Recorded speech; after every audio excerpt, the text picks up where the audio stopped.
The it factor. To turn yourself into an object at will. Erotically thrilling. Thrillingly erotic. The erotic thriller reached its peak in the year 1994.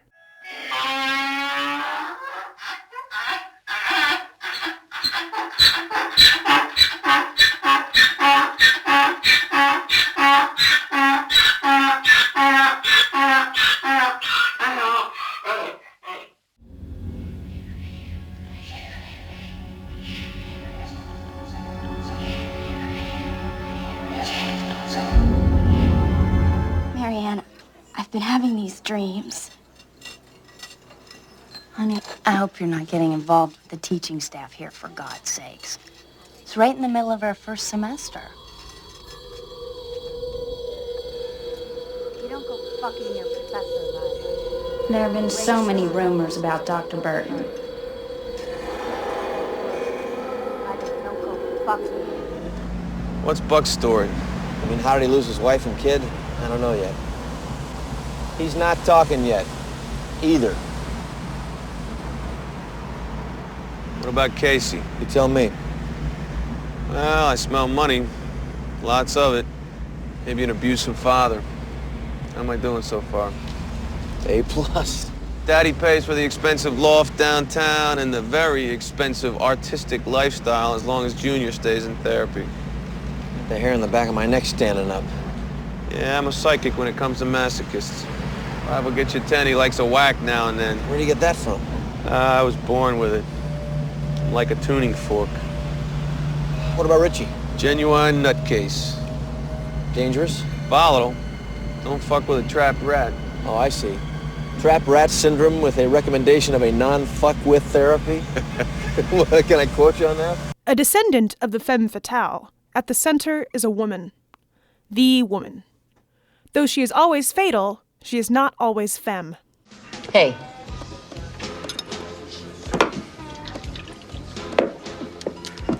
Hey. I know you hear me, pal. Gender variance is key for the erotic thriller. Woman is monster, she is man. A woman is a woman. A woman is a person is a voice. A woman is a kind of noise.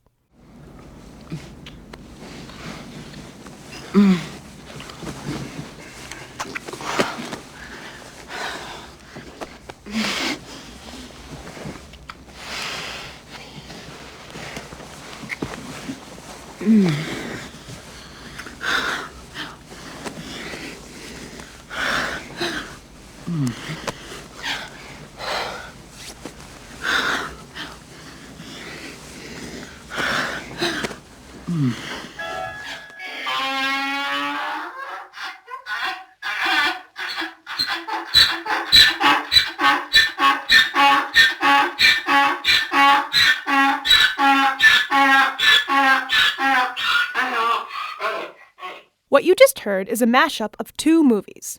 The first is Jade, a 1995 movie directed by William Friedkin, starring Linda Fiorentino and David Caruso.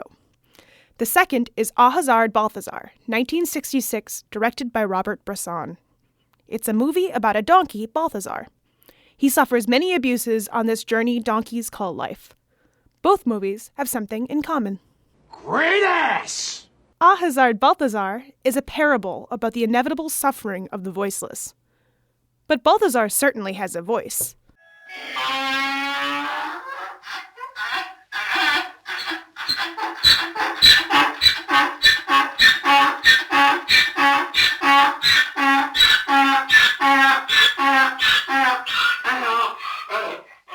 Jade has a voice too.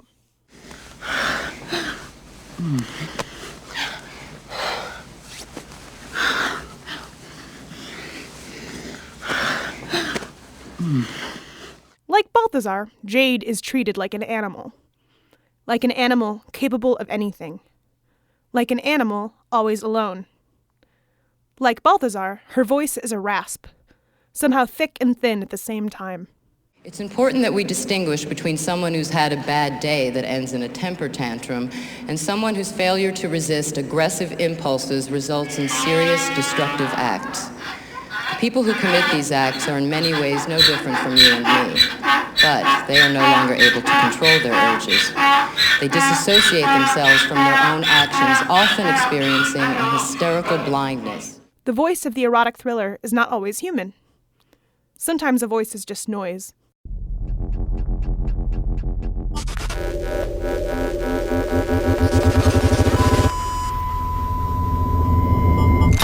Noises approximate feeling. In erotic thrillers, most things are approximate. It's a hybrid form, like a mule or a well-intentioned donkey.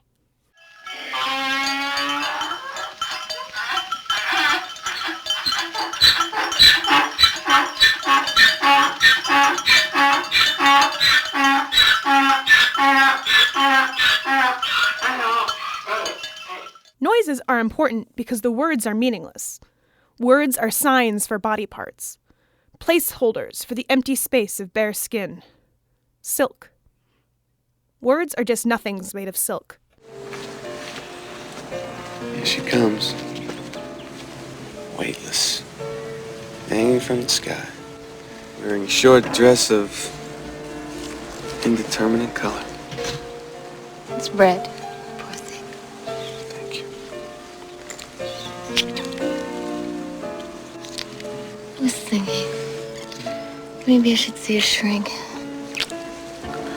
can recommend some. Feel better already. The senses. The ear, the eye, and the leg. The ear and the leg are most important for the erotic thriller. The body is never really present, never entire. Sharon Stone crosses two legs. Sharon Stone. 2 legs, no head. I had sex with him for about 1.5 years. I liked having sex with him. He wasn't afraid of experimenting. The history of cinema is structured by the male gaze. The woman is the subject of the gaze. But in the erotic thriller, sometimes the woman gazes back. Jeg føler jeg når some arms, my arms went back. She's will do it secret.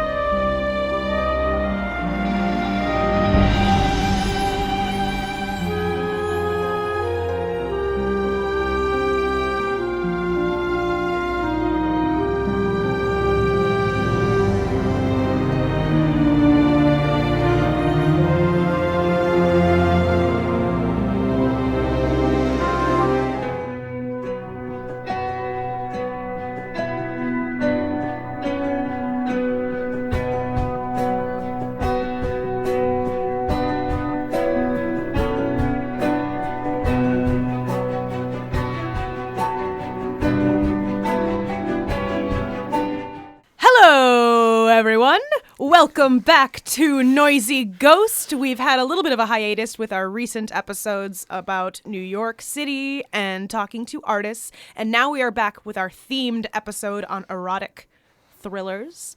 And erotically yours, we have Sam Cruz here back again as our special ghost. He was here for Gay Voice episode, so go back if you feel like you're like, who is this person? Go back and listen to that episode and be reintroduced. And I'm here again with my special co-ghost, André. Hello.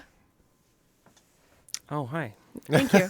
And unfortunately, we have Eric Wenzel is out today because he is sick with laryngitis, I believe, which is he erotically sick? He did. He actually mentioned that he's like, on this erotic day of days, I am erotically sick. So he's, so we'll have to, he's with us in spirit, in ghostly spirit.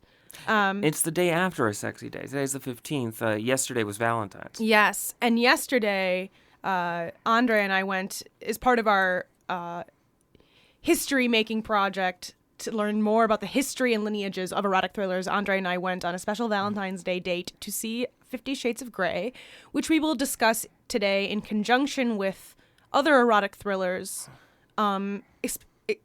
specifically the film Sensation, it's a 1994 erotic thriller starring Eric Roberts and Carrie Werner. Which I can't believe I actually spent 2 hours watching with my eyes. It's a film. I think Andre is probably the best person to summarize it for our listeners. Oh, Sensation? Sensation, a 1994 thriller. Sensation is... I'm going to keep saying. It's an erotic thriller about a college professor who's trying to get tenure and his girlfriend is jealous. Jealous. Yeah, and the main character is completely uninvolved with the actual plot of the film. She's a young college student. She wears overalls with no top.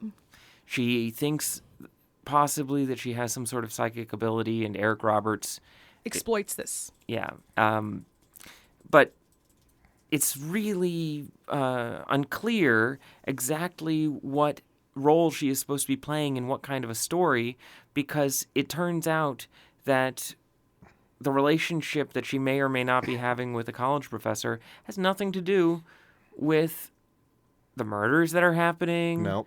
Yeah. It doesn't have anything to do with her psychic ability. Right, which I think the reason that I wanted to watch this movie, and because you were like, you should watch this movie. Also, you falsely advertised it as a good movie, which it is. It was a lot of fun. Not in the way that I expected it to be. I think that what we learn from this movie in its shittiness, it exposes the apparatus of the erotic thriller as ultimately dependent on atmosphere and not necessarily like Aristotelian plot conventions like other genres are. Well, no, I disagree with you. Okay, go on. Disagree with me away. Well, a lot of genre movies have specific kinds of atmosphere that they cultivate, like Linda Ruth Williams wrote a book about erotic thrillers, and she said that this is a kind of an evolution from the noir film. And I was going to say that. It did feel very film noir. I mean, because there's a lot of spinning fans. Yeah. And there were a lot of fans. There was light coming through Venetian blinds. Right through Venetian blinds Right. with the dust. It was very film noir. Well, an erotic thriller is necessarily a pastiche of multiple genres. It's a hybrid sort of form. And I think that it's dependent on the atmosphere cultivated from multiple sources. So you have the melodrama, like Light Through the Gauze thing. You have the fans. You have the femme fatale, who is always fatale but not always femme.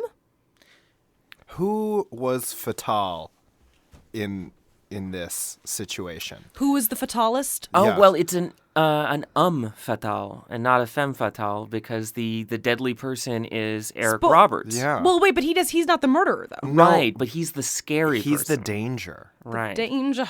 Yeah, it's true. He is the... Well, but... Everybody's convinced he's the killer up until the very end, when, spoiler alert, it turns out it was just his jealous girlfriend killing his students. Who has maybe 10 minutes of screen time? She's in, I think, 3 scenes Much, before we yes. find Yeah, out that probably she's less. the killer. Yeah. But she is very,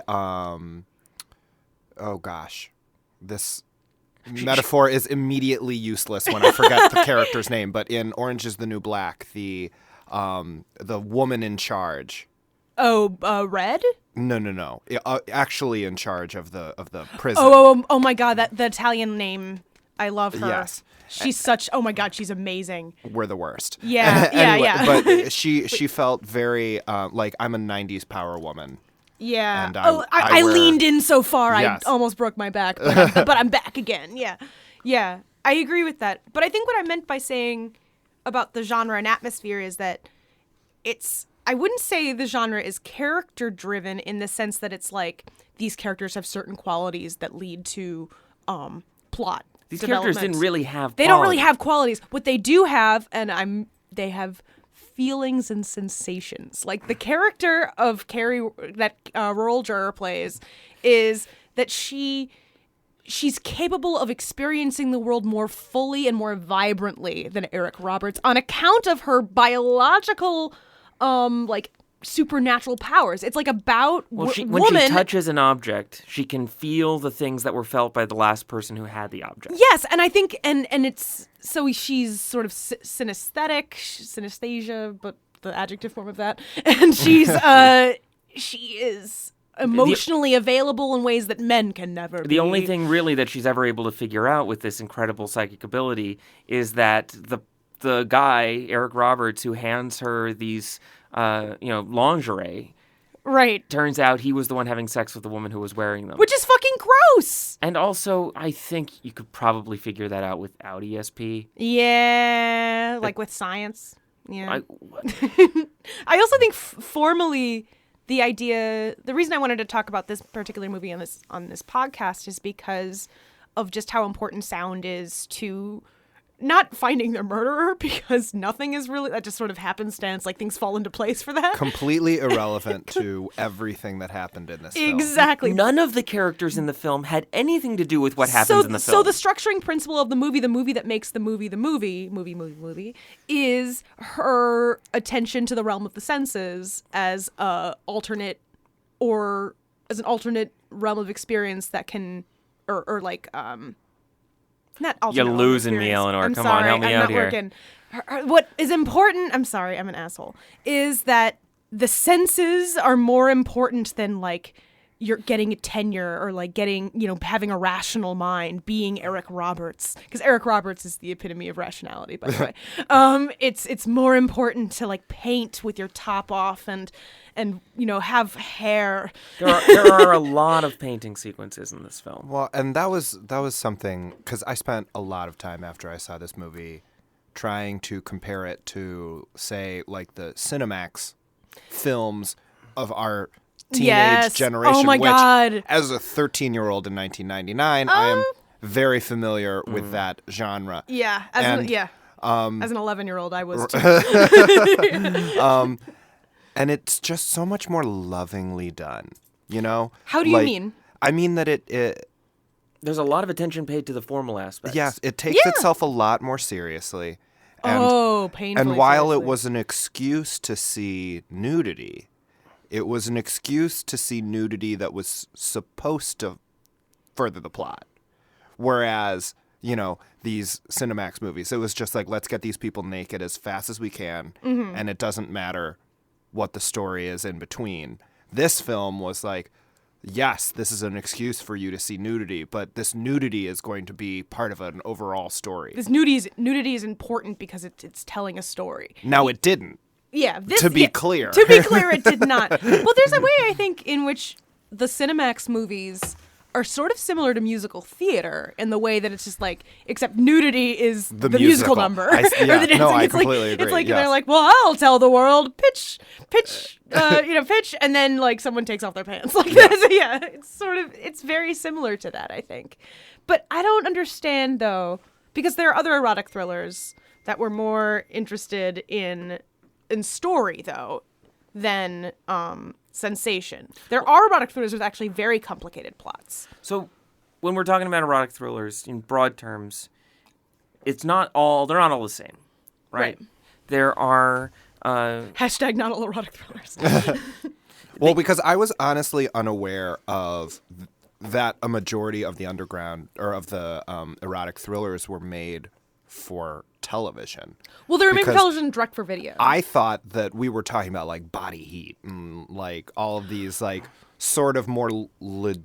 We kind of are like talking A-list. about those, though. Right. That's the thing, is that the trajectory is so varied and complicated, because you can talk. There are some good erotic thrillers, and you can say, if you wanted to rescue the genre, you could say that, like, I don't know, like Dario Argento movies, which are like canonized and like, film fans love them, like, can be a kind of erotic thriller. But they're horror. I know. Erotic I know. thrillers are almost never graphically violent. It's true. But what I'm saying, it's less or not if you believe that they actually are. I'm saying that there are arguments made towards these because it's a malleable form. So, okay, the idea that I had about why erotic thrillers have something in common, even though they are very different from each other. Some of them are made for, back in the 80s and 90s, some were made for cable. Some were made for direct-to-video to be put in Blockbuster. Some were made for Redbox, Well, by the time Redbox came around, they were pretty much gone, right? We were just... What about Obsessed? Obsessed has no nudity, though. Okay, now, Obsessed, I think... Now, this is my point. So there are these erotic thrillers that appear to depict this crazy world. And, there are big expensive ones like Fatal Attraction and Basic Instinct, which were huge hits. Yes. Right?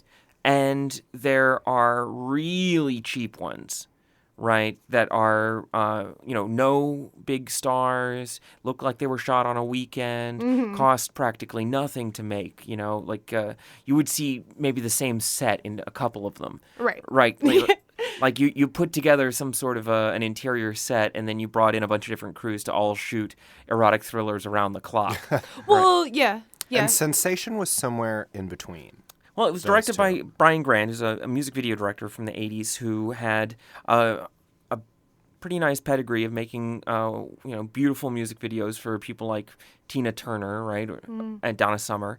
And he got an opportunity to make a feature. This is the film he made. This is what's so extraordinary. Makes sense because some of it does look the way that music videos from the 80s looked, with the that gauzy kind of like women in high heels walking on a foggy street, being lit by neon and stuff. That look of a Diet Coke commercial from the late 80s, right? Yeah. Now, there were other great filmmakers from that period who were similarly interested in turning this genre into this big thing, right? Like David Lynch, David Cronenberg, yes, right, Adam McGoyan. Into a big thing that is separate from erotic thrillers, though, is something unto itself.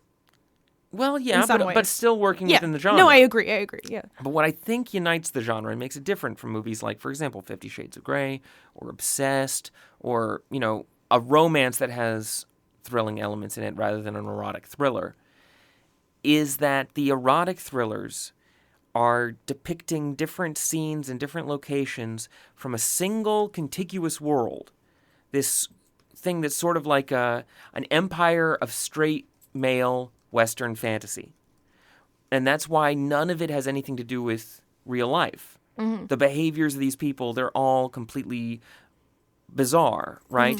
You have these characters who are, the femme fatale who is some sort of nefarious bisexual, right, but doesn't behave like as if she has an actual life or desires. Well, she behaves like that because I think that her voice is sort of constituted by noise. Like she has this sort of rasp that's like, right, the erotic thriller voice. The erotic thriller voice, which is like Linda Fiorentino, and it's in 50 Shades of Grey. It's so bad in 50 Shades of Grey. It's kind of like she sounds like she has like kind of a speech impediment. Like I don't really understand it. But and Christian Bale does an erotic thriller voice when he does the voice of Batman. Yes. Oh yeah. Oh wait, my favorite line, or Jamie Dornan does it a little bit with I don't make love, I fuck hard. Like it sounds a little bit like James Gumb in Silence of the Lambs. That's what I was just gonna say. It's a little bit of Silence of the Lambs with some Batman with something else that I can't quite name yet. Yeah. But I think that voice is very important to the denaturalization of these characters that would normally exist in realist cinema, but are not because the narrative form isn't really realism.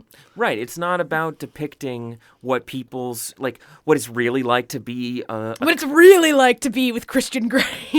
Or to be a cop living on the edge in San Francisco in the 80s, trying to catch a serial killer who's also sexy, I'm sure that was someone's experience at some point in time, but it was definitely not like anything that happens in Jade or Basic Instinct. So don't you think that the casting then is so perfect, particularly with Michael Douglas and like Willem Dafoe, because it's always like a dude that doesn't look like any dude you've ever seen, who's not really sexy, although I actually kind of think Willem Dafoe is sexy, but like Sam's a weird, nodding. gross, smart Sam's guy with anger problems. Exactly, Right. which can be hot in just the right circumstance, with just the right kind of lighting and just the right kind of sound design. But the lighting is important. The lighting is crucial, especially for cheekbones with Willem Dafoe and the lack of and cheekbones the eyes. with Michael Douglas. Well, so I have no idea how female porn is supposed to work, like, narratively. Right.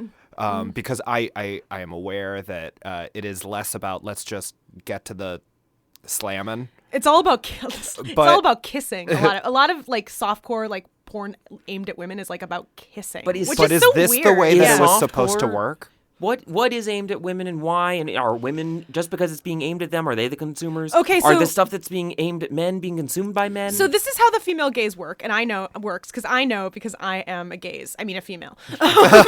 So I think that women in general, and let Laura Mulvey has discussed this at length, women are sort of sutured by and structured by the male gaze as in the history of cinema, because cinema's always been oriented towards the male gaze. So what happens is that women, when they watch movies, are watching it like they're better able than men to put themselves in the subject position of a man. They're just better at it. They can do it. Men can live their whole lives without ever having to do that. They can just be like, oh, I could never imagine myself with a woman, and they don't have to. Women, on the other hand, have to constantly do this. So I think that when you make a cinema or a TV show or anything that's structured towards a female gaze, it necessarily incorporates the male gaze because that's the history of the form and of media. Now, this specifically applies to sensation because unlike a lot of erotic thrillers, the main character is not the angry, smart male cop who is Ron Perlman in this. Oh my God, yes. He's just a minor supporting character who again, is in 3 scenes and does nothing to move the plot forward. Because he's totally wrong about everything. Man, am I right? Yeah. Sorry, go on. But you have this woman character who what seems to be pushing her forward and encouraging her to engage in the adventure is that she's sexually attracted to Eric Roberts. Right. So her ostensibly struggling with her desire for him and him constantly saying, no, it's a bad idea. I'm your professor. Please leave. Even though he's the one that asked her in the beginning. And is mailing her panties. Yeah. He's being super inappropriate. And then it's just like, you came on to me. He's so surprised and humiliated when she starts to hit on him. Yeah. But to his credit,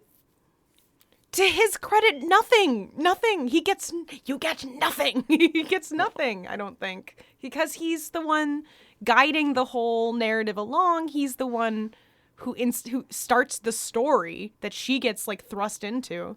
And this is why I'm confused, I guess, just reading that book that you guys had about the genre and then putting this into that context of like, this is female-centric sexuality. It's just like, if I am not a female. Were I a female watching this, it's just like, I identify with this woman 0%. Exactly. She is helpless in this situation, and even when she's in charge, she's not in charge. I think it's less useful to think of sensation in those terms than it is to think about Obsessed and 50 Shades of Grey as part of the lineage of the erotic thriller, even if they're not erotic thrillers. Because I think they're the ones doing the work of the sort of recuperation of the female gaze when erotic thrillers were supposed to like restore some sense of agency with a woman as a main character or who did things with the plot. But in Obsessed, we get Allie Larder doing single white female, but has this epic battle sequence with Beyonce. It's 20 minutes long. 20 minutes long. Like you touch my child. Oh my God, Kyle, which apparently is not actually a line in the film, but I don't care. Shocked me. No, I don't get. Oh my God, Kyle is in my head. Like play it against Sam, yeah. or oh my God, Kyle, play it against Sam. Yeah, exactly. Luke, I am your father. Right. Yeah. None of these happen. Yeah. But it becomes this sort of homosocial space, but it definitely doesn't pass the Bechdel test because it's over Idris Elba, which I think is fine. I think that things don't pass the Bechdel test, I'm like, whatever. I would fight Allie Larder in an attic over Idris Elba. I would.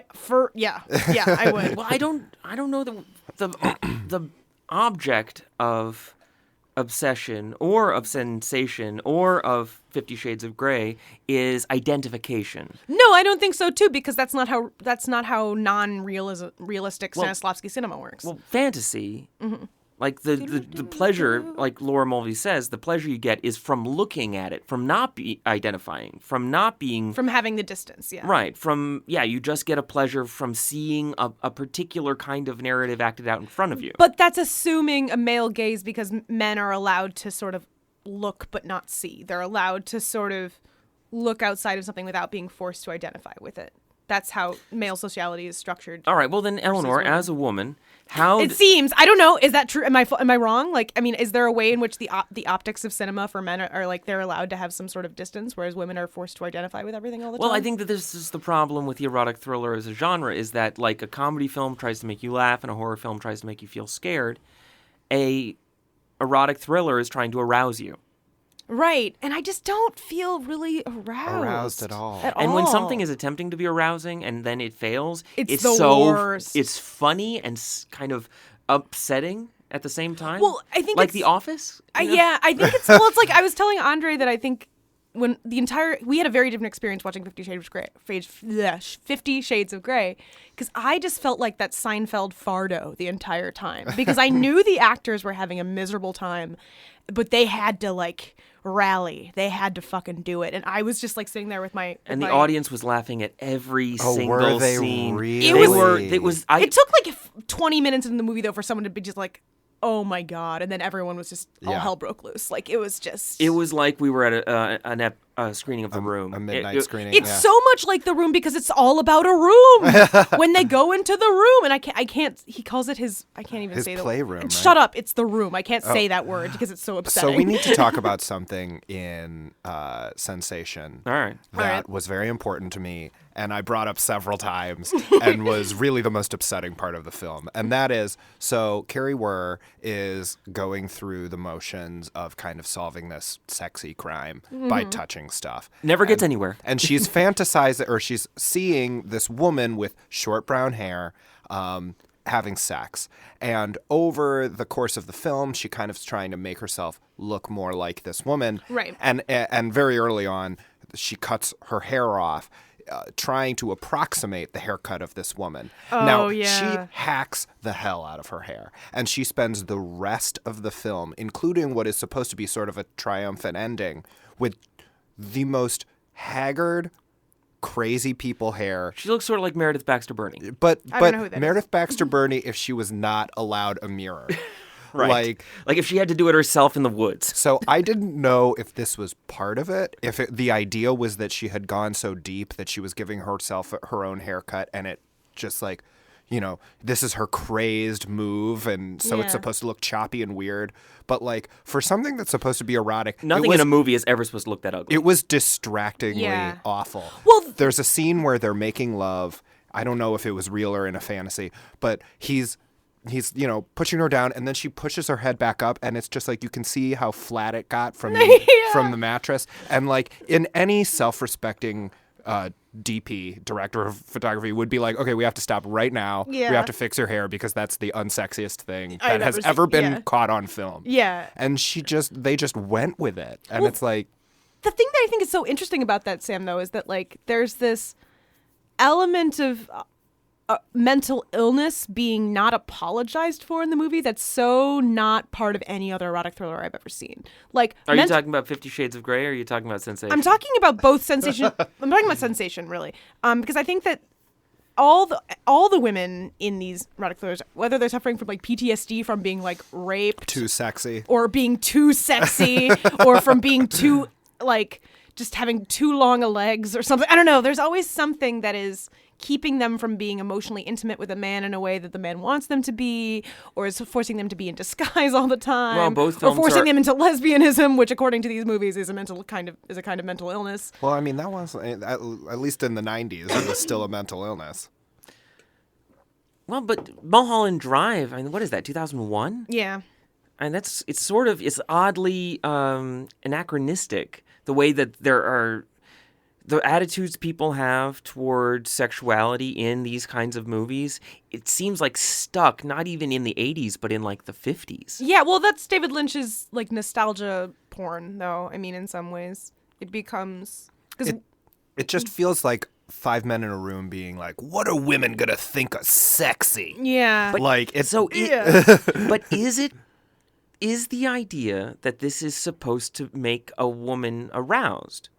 I don't think so. Well, 50 Shades of Grey. 50 Shades of Grey is supposed to be. I can't imagine how that was supposed to get any kind of a particular experience out of anybody who ever lived. Well, apparently it has, and I think... No, the book maybe, but that movie... That movie doesn't make any sense sexually, unless you've never seen anyone... have sex before. In which case, like, which is why I think, like, 11-year-old me was like, Cinemax, like, because like, it's not sexy, but if you're 11, you're thrusting like... butts. That's what I remember. 11-year-olds are the perfect audience for this kind of movie, though, because exactly. Here's this thing where it's all built in a really intricate way toward a particular end. with tons of nudity and sexuality, and all the suspense is built up around that particular relationship, the way that when you're 11, there's an enormous amount of anxiety and fear built up around how sex works. Yeah. Or when you're 27. Yeah, exactly. But then nothing that you actually see makes any sense from any kind of perspective of somebody who's had a partner in their life. Right. But I think... Well, she's a Mormon, isn't she? No, I think that's that's Twilight. That's right. I think, though, that there must be some sort of sexiness and detachment. I have no idea. I don't pretend to know how other people's minds work. But the reason that I don't understand why people... I mean, I get why people in the BDSM community are upset about 50 Shades of Grey, because clearly representation matters, and this is like they get very little representation, like that's a big deal. But at the same time, I don't see anything about 50 Shades of Grey as having anything to do with any kind of BDSM that anyone would know. So I see it like as sort of a sign without a reference. Like it doesn't seem to have any... How does it manifest itself, then? It's just like there's a contract, and they're like... He seems to think that the fact that he's into bondage makes him some kind of troll who lives under a bridge, despite the fact that he's literally a billionaire. Yeah, and like I don't get it. He is weirdly obsessed with sex that it like keeps him from being a normal person. He's just more... I'm less worried about him being into bondage, more I am worried about him being like obsessed with sex. Well, yeah, I mean, he's clearly... He says that he's a victim of sexual abuse. He doesn't see it as abuse, though. Anastasia Steele is the one. I cannot believe that's her name. I know. The main character's name of this. Anastasia Steele, Gray Steele. Yeah. She... Oh, I didn't even put that together. Oh, dude. Yeah. She's the one who's like, oh, so you were abused as a child. And he's like, no, we're friends now. It's not okay. The whole thing just feels so creepy and gross. And not because of the sex. Not because of the sex. Because they have the most vanilla, boring sex. Yeah. Like they have this contract scene where they talk about anal fisting and yoinks, genital clamps. And she's like, no. And he's like, okay. And then she's like, is fellatio okay? It's like, okay. It's like, of course it is. But then the sex that they have, it's just missionary position, consensual sex, and occasionally she has her hands tied above her head. Yeah. Ooh. With like a very soft rope. Probably wouldn't hurt that much. They do kinkier stuff on sitcoms on network television. When they show somebody walking into a bedroom and they want to indicate that we walked in on you having sex. But you see his dick neck though at one point. Yes, the very connecting tissue of the base of the dick. Thanks to Kath Barbadoro for that term, because I didn't know. That's revolting. I think it's going to spread like wildfire throughout the language now. Oh, I thought you were going to say throughout the BDSM community. Yeah. So, okay, but I want to go back to this lineage discussion about Obsessed and 50 Shades of Grey, and if you guys can name any other successors to the erotic thriller. But these genre. aren't erotic thrillers. No, they're not, but clearly they're indebted to this lineage. To like, what do you call it? Because single weight female and 50 Shades of Grey is being like, what would it mean for a man and a woman's romantic relationship to just constitute a plot? Well, and Obsessed is definitely just, what do you call it? The one with Glenn Close. Oh, Fatal Attraction. Fatal Attraction. Yeah. Yeah, but Fatal Attraction is an erotic thriller. Right. The difference between Obsessed and Fatal Attraction is that in Fatal Attraction, the main character is Michael Douglas, the man. I can't really imagine... Wow. Like, can you imagine in 2015 a movie being made with people that looked like Michael Douglas and Glenn Close? They both looked so hideous. I know. I can't imagine anything like that happening. Like, now it'd be like Glenn Close, played by Keira Knightley, with Matt Bomer, like as Michael Douglas. Like, Glenn, we've got a great idea for your hair for this erotic thriller.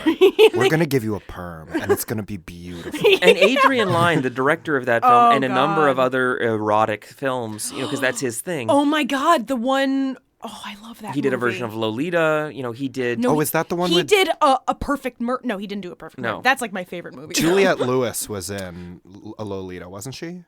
Or did I totally make that up? No, it's Dominique Swain. Dominique Swain, that's right. Yes. Oh, but with no. Jeremy Irons. Adrian Lyne did Unfaithful, which that's I right, legitimately with Richard think... Gere and... I'm sorry, I'm getting my ethnicities. Is Enough... Oh, no. Enough is a revenge because, I mean, she has fantasy. sex. Yeah, no, but it's just a revenge fantasy. Yeah. Yeah. See, I think Obsessed and Enough are both fantasy films oriented at a woman audience, probably Enough was like for me. Noah Wiley was in it. That's definitely for a woman's audience. Like probably Oh, no. they went out of their way to include a lot of elements from erotic thrillers, but they're very different from erotic thrillers in that they are not about women having fantasies of who their next sexual partner could possibly be, or some sexual adventure that they go on, like a sex vacation, for example. oh yes, But rather, Stella got her groove back. yeah. but instead that these are fantasies of violence that women get to commit. Yes. Which is why if Stella got her groove back, it would be what would happen if Stella didn't get her groove back and she murdered everybody. Like that would be the plot of that film. You should go to a producer with this idea. There are there are male fantasy films that have female violent protagonists, like Buffy the Vampire Slayer. Yeah. Or but she's not the only violent one. The Virgin Spring, Also not the only violent one. movies that are more about the anxiety that men feel about women being victimized. Well, what about Gone Girl? How does Gone Girl fit into this trajectory? Because David Fincher does this thing where he's like, oh yes, look at all these women doing things. What if I made them not do those things? Well, it was not erotic at all. It's like an erotic thriller in genre terms in that it has all the elements, but it's incredibly unerotic. Yeah. It's Anerotic?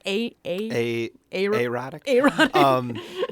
Well, and it felt that felt like a revenge fantasy. Yeah. I mean, a revenge fantasy that nobody else has. So it's not like it's not like enough where you're like, oh my God, she's a victim and she's getting revenge. It's No, just but like that's- she's getting revenge for the middle class fantasy. But then in the sense that erotic thrillers are not about real people in real life, Gone Girl is the same way. Oh, yes, that's true. So in that sense, it is kind of like an erotic But Gone thriller. Girl, And you see penis. And although I missed it, I didn't see the penis. Well, no, because there's two penises. Wait, tell me about the second penis. There's Neil Patrick Harris penis. Yes, is this like the third shooter? Like, there's Back another and to the penis. left. Yeah, there's Neil Patrick Harris's penis, which is just out there, and then allegedly, and I missed it too, but allegedly when Ben Affleck is in the shower, but you can't see it because your eye automatically goes to the naked woman because that's how cinema works. No, I went to the butt, but that's me. Yeah, well, but see, I've been sutured into the male gaze.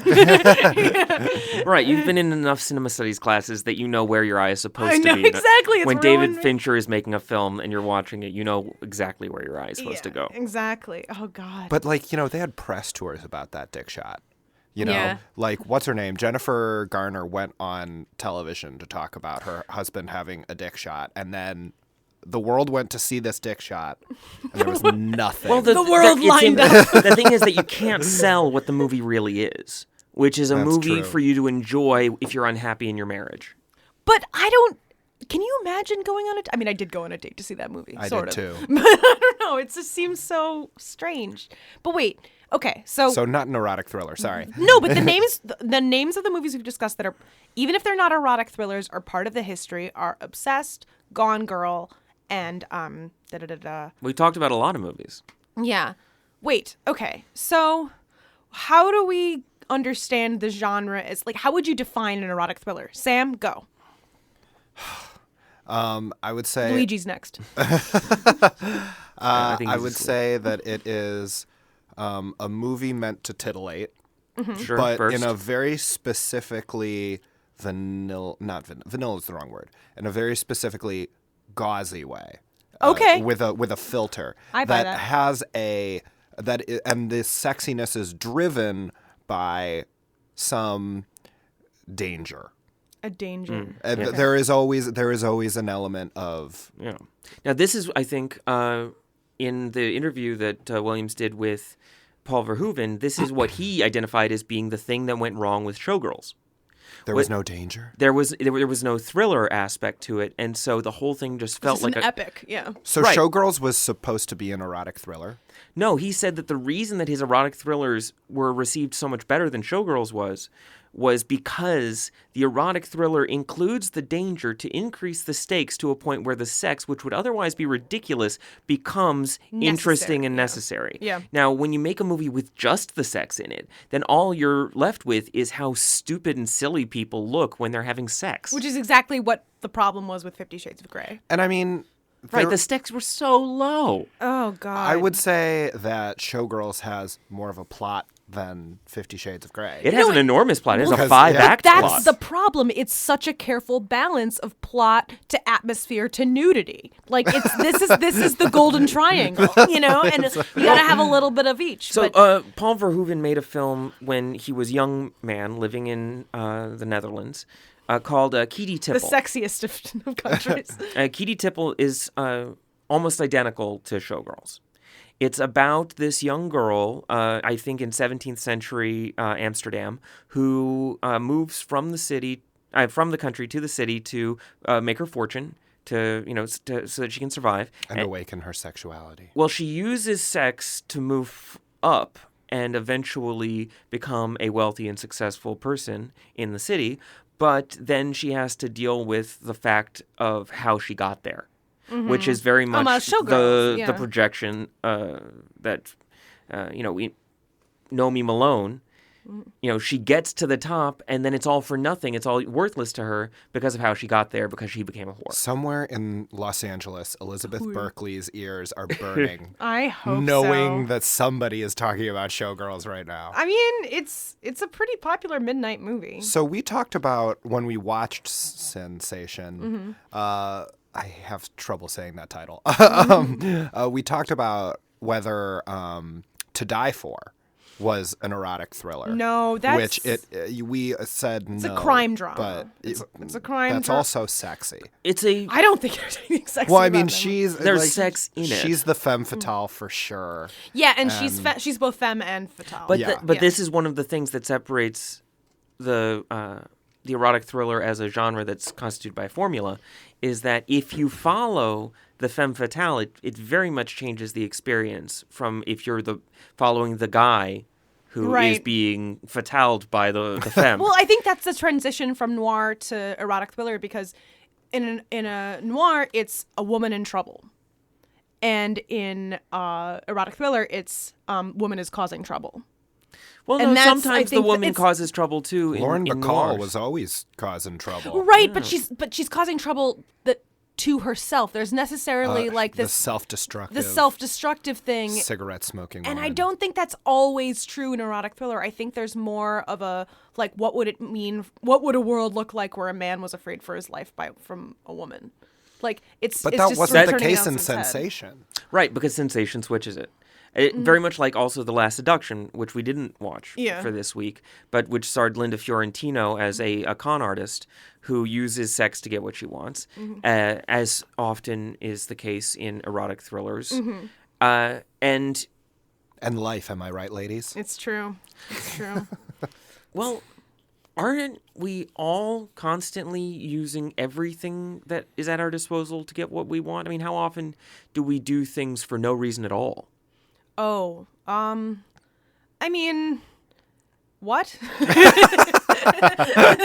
Well, no, I mean, I think that it's, a reflection on what a lady has to work with in the world we live in. Like fancy. It's like how is that? I was thinking of Do you think fancy there's while a you were way talking. in which erotic thrillers are indebted to country songs? Is there a relationship here? Is there something about this sort of narrative level that's like there? I think there are country erotic thrillers. Flesh and Bone is an example of this. Sort of Dennis Quaid, James Caan, Meg Ryan, Gwyneth Paltrow in one of her earliest roles.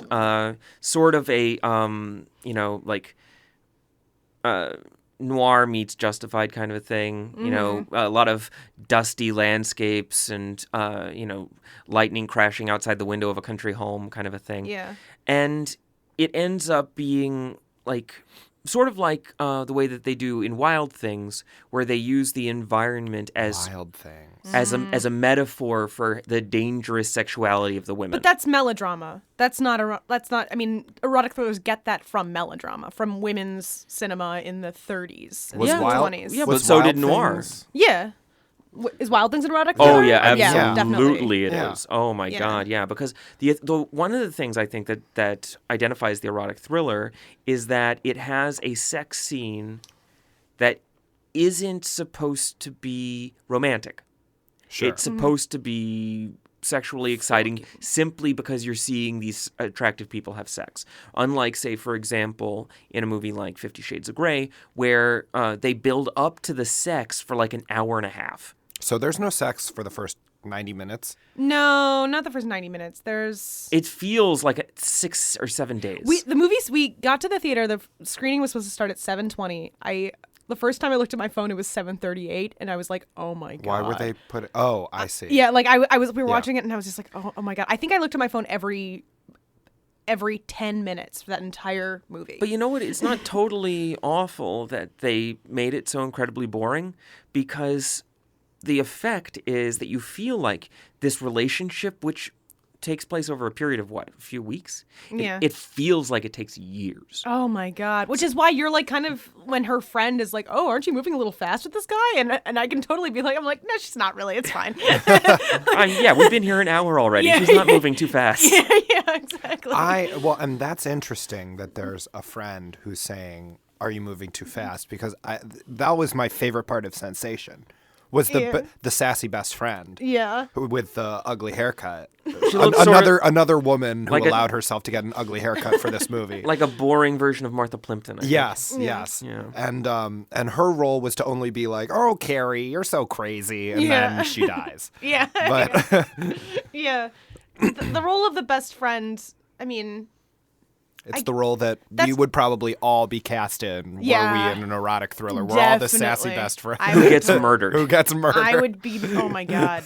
Yeah, including Luigi over here. Yeah, it would be like, I think that that's also part of what Andre was saying, though, about the women's audience idea, like, or an audience of women, is that there has to be a best friend, whereas that's not necessarily true in like film noir, where there's just like a solitary detective who just his best friend is Jim Beam, you know? So you two never gave your single sentence description of what a erotic thriller is. I'm going to go because Andre's going to blow us out of the water. So I'm going to say an erotic thriller is a movie with a plot that is superseded by atmosphere and genitalia.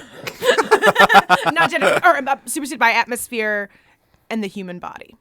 Yeah, almost genitalia. So this is like a dance film.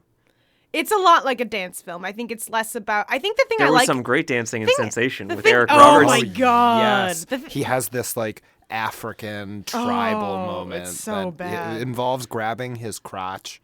And it was very. He sticks his tongue out and he's got paint on his face. So you bad. could tell that they knew what they were saying. It did not translate, and I did not know what they were saying. I'm glad that they did it. I'm glad that exists. They had some real thoughts. There were notes. We got to have a GIF of Eric Roberts doing that crazy fucking dance. We'll find it. We'll make it work. I think that the thing I am sort of interested with erotic thrillers about is that even though they're incredibly like visual as a medium, obviously they're movies, but like I think there's something about erotic thrillers that like really take advantage of like color and light, which is why a lot of them have characters who like have ESP, or like the movie The Color of Night. It's about like this sort of like these optics and what it means to look.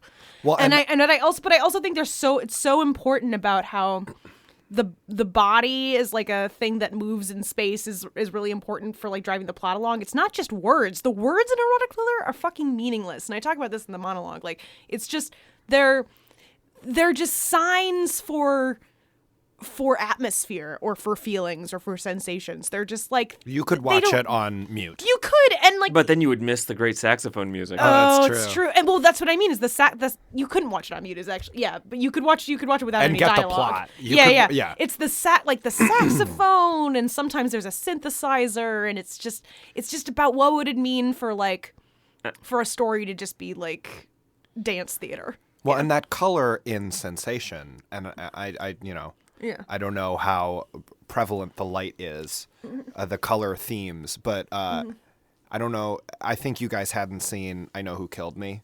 I haven't seen it yet, but is that a descent? No, I don't think so, just because it's so not sexy. But okay. She like there are moments that are supposed to be kind of sexy, and she's a stripper. Okay, but like so there's this very interesting, not interesting. There's this thing they try to do where She's a writer. I really like that. It's a thing. It's a thing they tried to do. It's a thing they tried to do where like she is a teenage writer who wrote this fictitious character for herself that's a stripper, and there's this like dual life where like she disappears and when she comes back she's the stripper character and she denies ever knowing that she's this other person. And whenever these two characters are on screen, one gets blue light and everything around her is blue, and then the harlot is red and everything is red. It's relevant to an necrotic thriller. Well, it's the way that they used to do... I almost said necrotic thriller. I mean, it is. A lot of old black and white silent films would be tinted in certain shots and in certain locations because they didn't have color at the time. So, for example, if it's a night scene, they would tint it blue, and then you go back into the house and everything's tinted orange, and it gives you this sense of moving back and forth between spaces, right? But then the actual effect is that you're aligning different kinds of experience. Different emotional experiences that you're having as a viewer with different color schemes. It's interesting because it's sort of a manipulation of the women's melodramas of the 50s, like the Douglas Sirk thing, where... We are psychic today. Yeah. I was just thinking about because Douglas it's Sirk. in the Douglas Sirk movies, it's more, look how vibrant and real and beautiful this world is, and it's so full of affect and emotion. But what erotic thrillers do, and noirs, and these like more plot-driven movies, like that are, involve more men, are about division and like structuring plots and characters against each other to create lines, and it's so much more. I don't know. It's so much more about plot than it is about character or feeling. Well, I think plot matters a lot in these because, as you said, there's so much about bodies and about the movement of bodies and about these sex scenes and about setting them up and justifying them. Yeah. That if the plot isn't really strong, then the sex scenes just seem like, what are we doing I know, here? and it's such a fine line. I have such sympathy for people trying to make these movies because it's just like, God, you can make, for every basic instinct, there's a sensation.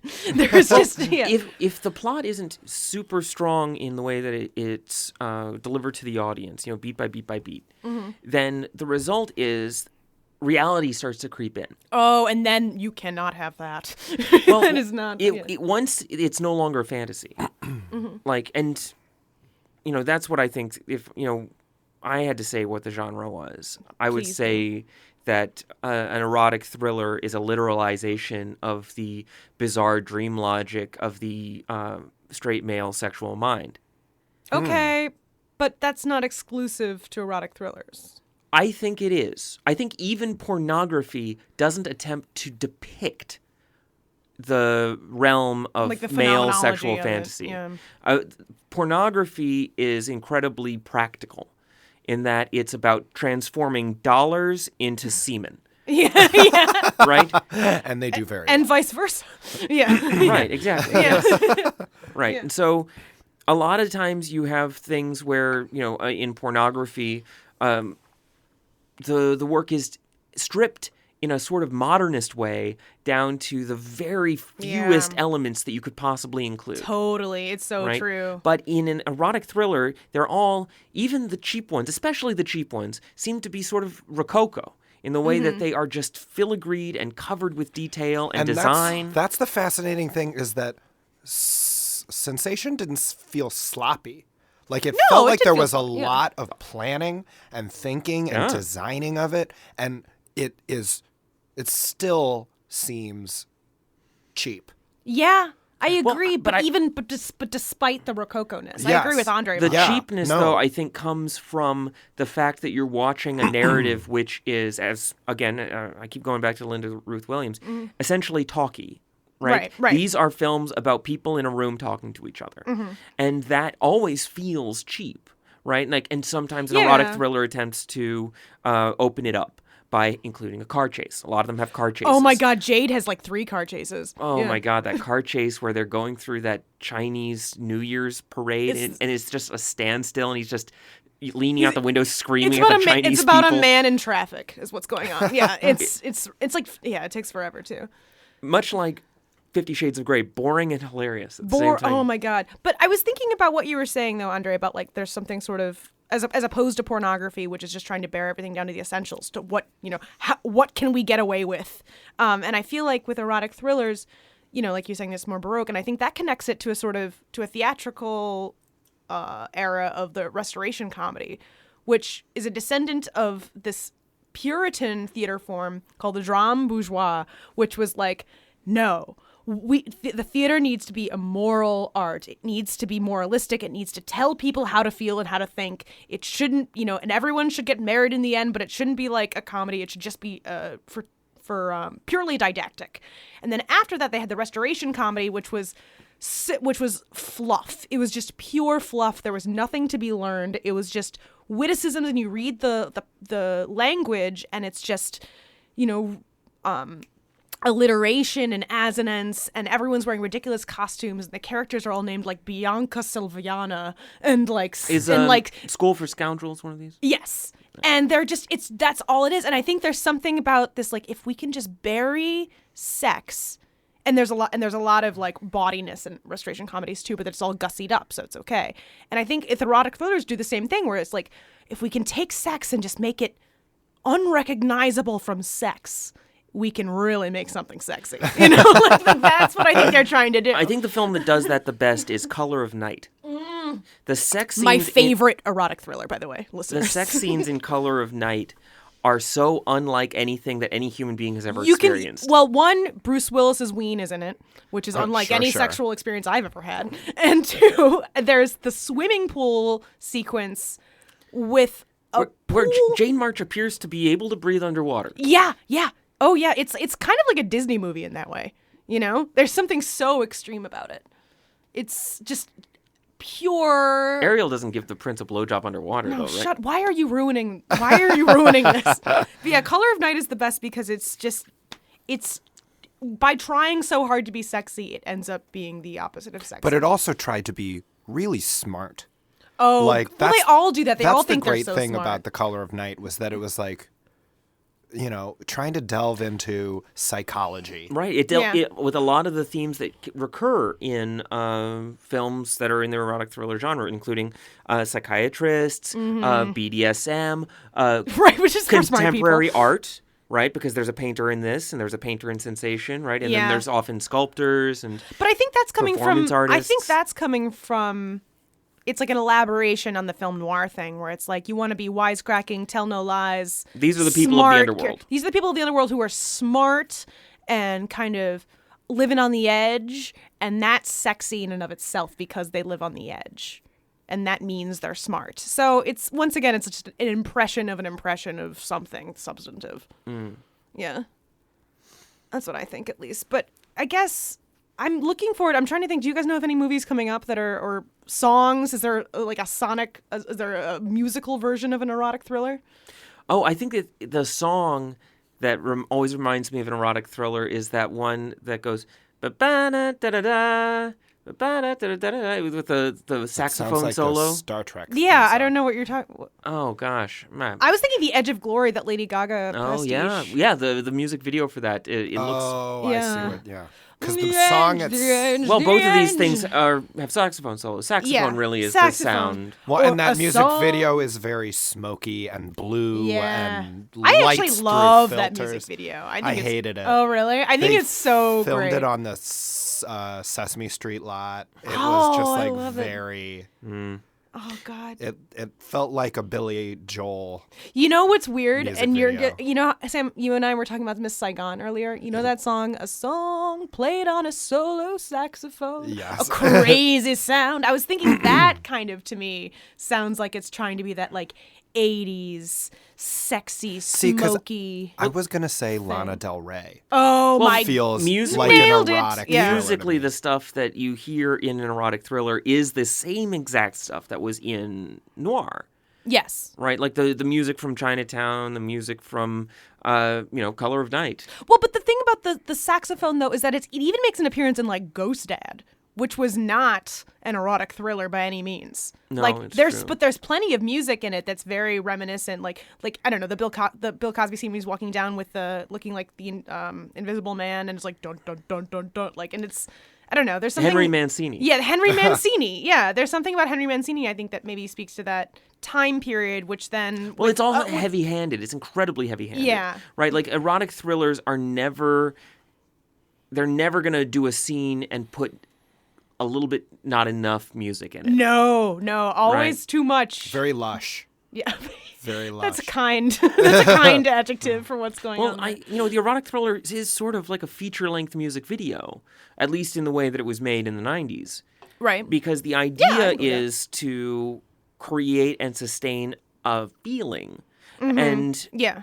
Often with music videos, the idea is, look at this sexy pop star. Yeah. Right. And some of the people who directed, not just the guy who did Sensation, but Gregory Dark, the guy who directed the music video for Hit Me Baby One More Time, he directed more than 100 erotic thrillers. So here's a thought that I continually had when we were talking about the music video director moving into film, which is Charlie's Angels.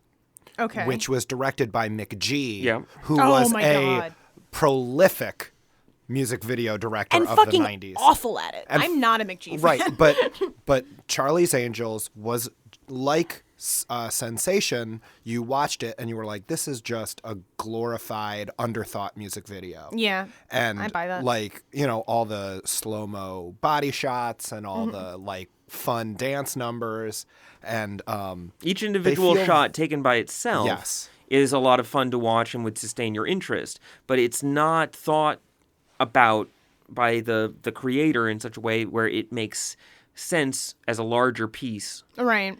Yeah. I think that's true. I also think, though, that, like, with music lately, like pitchfork hipster music culture, there is this sort of fetishization of the 80s, like, saxophone and synthesizer that people are trying to bring back, like M83 and that sort of dreamy Sofia Coppola thing that I think might be sort of involved to the visual culture of the erotic thriller. It's a weird reversal because at the time in the 80s, that stuff signified that kind of sound, the synthesizer with the saxophone. It symbolized this adulthood, this underground, like this thing that was like kind of dirty and kind of illicit, and dangerous and new and fun. And now you hear that stuff, and it just makes you feel like you're a little kid again. Yeah. Right? Because it's nostalgic. It's the nostalgia machine. But it's not a nostalgia even for being a teenager. It's a nostalgia for when being a little kid and watching videos on MTV. Yeah. But I wonder what that's going to be like in the future, though, when people don't have those memories. There's a great movie that has all of these things, and the only reason I wouldn't call it an erotic thriller is because the only thing erotic was a nude man. Ooh. Which I was totally into, obviously, but Yeah. And it's sort of revenge, but it's called The Guest. And this is a new film. It's a new film with the guy from Downton Abbey. Yeah, the cousin Matthew from Downton Abbey. And it involves all of the color, and the entire soundtrack is new music, but with that synth and saxophone that brings back the 80s. And it's all supposed to be an homage to 80s thriller movies. Cool. It's a great movie, and it's funny in a very weird way, but it does play with a lot of the same things more successfully, I would say, because its mission, it didn't have this whole thing hanging over it of like, oh, and we also have to turn on the audience for at least 30 minutes of this movie. That's The Guest. That's a really great recommendation. We should watch that. It's great. Think about it. And it was, Yeah. kind of sexy. Kind of sexy. All right. Thank you so much, everyone, for listening to Noisy Ghost. But we have one last thing to hear from Luigi and his definition of the erotic thriller. Oddio, non cominciamo con questa faccenda della parità dei sessi. Sono palle.